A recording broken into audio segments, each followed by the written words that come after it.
जो भी खबरें आ रही हैं उससे एक भ्रम की स्थिति बिहार की राजनीति में पैदा हुई और असमंजस बना हुआ है। कोई स्थिति को स्पष्ट नहीं कर रहा है आखिर ये वजह क्यों बन गई है।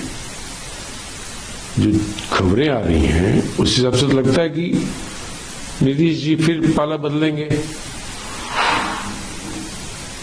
जदयू की तरफ से कोई क्लैरिफिकेशन नहीं आ रहा है, भ्रम को दूर करने की कोई कोशिशें नहीं हो रही है। तो मैं समझता हूं यह किसी भी राज्य के लिए, उसकी सरकार के लिए अच्छी स्थिति नहीं है। कभी उधर ऐसे माहौल में तो विश्वसनीयता की कमी हो जाती है जो हो गई है बिहार में। तो इस भ्रम की स्थिति को दूर करना चाहिए सत्ता में बैठे लोगों को। कांग्रेस भी चाहती है कि जल्द से जल्द असमंजस की स्थिति को दूर करना चाहिए। सुशील मोदी बोलते हैं कि राजनीति में दरवाजे कभी परमानेंट बंद नहीं होते हैं। सुशील मोदी जी कब क्या बोलते रहे हैं हाल फिलहाल तक, कल परसों तक, और आज क्या बोल रहे हैं वो अपने आप में बताने को पर्याप्त है कि आयाराम गयाराम पॉलिटिक्स में भाजपा भी आकंठ डूबी हुई है। राज्य की जनता इन चीजों को देख रही है। कल कौन क्या बोल रहा था, आज कौन क्या बोल रहा है। इस तरह के बयानों का कोई मायने मतलब तो रहा नहीं है। जब कोई घटनाक्रम घटित हो जाएगी फिर कांग्रेस आधिकारिक रूप से अपना स्टैंड बताएगी। गोपाल मंडल जेडीयू से मिले हैं, तुम बोल रहे हैं कि महागठबंधन में उनको सम्मान नहीं मिला। देखिए, अब इस तरह के बयान आना स्वाभाविक है। इससे मैंने कहा ना, कौन क्या बोल रहे हैं, कल क्या बोलते थे, ये सब चीजें कोई मायने नहीं रखता है। मायने रखेगा मुख्यमंत्री नीतीश कुमार जी के उठाए गए कदम और उनके बयान, जिसकी प्रतीक्षा राज्य की जनता कर रही है। कि नीतीश जी अपना चुप्पी क्यों नहीं तोड़ रहे हैं। उन्हें बताना चाहिए आखिर क्या परिस्थिति हो गई, क्यों कोई बड़ा कदम उठाने जा रहे हैं, या जो स्थिति असमंजस की बनी हुई है ये क्यों बनी हुई है, क्या इसको दूर करना उचित नहीं समझते वो। तो कांग्रेस भी इस राय की पक्षधर है जो आरजेडी ने कहा था कि असमंजस की स्थिति को दूर करना चाहिए। अखिलेश यादव बोलते हैं कि अगर वो Hindi language could have become the prime minister.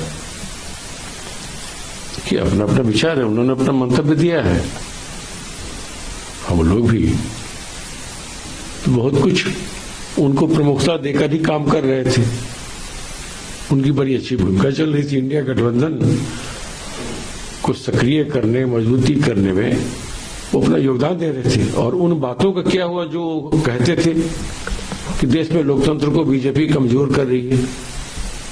वो कहते थे कि भाईचारा को मिटाने की कोशिश हो रही है। नीतीश जी का ही बयान हाल फिलहाल तक आता था कि बीजेपी और बीजेपी की जो राजनीति है वो लोगों में दूरियां बढ़ा रहा है। ये नीतीश जी बोलते थे। लोकतंत्र को कमजोर करने का कई बार उन्होंने आरोप लगाया भाजपा पर। अब की परिस्थिति देखिए, ये घटनाक्रम बदल रहा है, कई प्रकार के सवाल खड़ा करता है कि आखिर इस तरह का बयान देने का क्या मतलब है। क्या जो बयान नहीं अपनी जगह पर रिलेवेंस रखता है कि नहीं रखता है।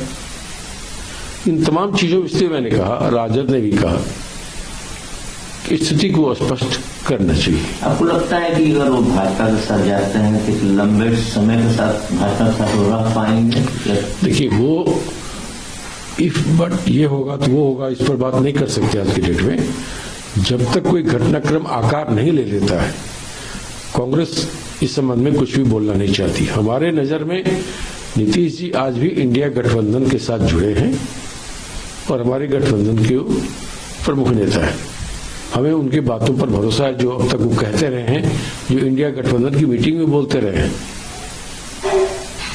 जब तक कोई निर्णय या कोई कदम स्वयं नीतीश जी नहीं उठाते हैं तब तक कुछ भी आधिकारिक तौर पर हम नहीं बोलेंगे। हम सिर्फ इतना ही कह सकते हैं कि नीतीश जी हमारे गठबंधन के आज भी इस समय तक हिस्सा बने हुए हैं। कल हाईटी पार्टी थी, यादव पार्टी में नहीं गए, गवर्नमेंट में। ये तो पुरानी बात हो गई है, गवर्नर साहब के द्वारा दी गई पार्टी थी जो गणतंत्र दिवस में आता है, तो वो कौन उसमें आए नहीं गए ये वही लोग बताएंगे ना जो उसमें गए और जो उसमें नहीं गए।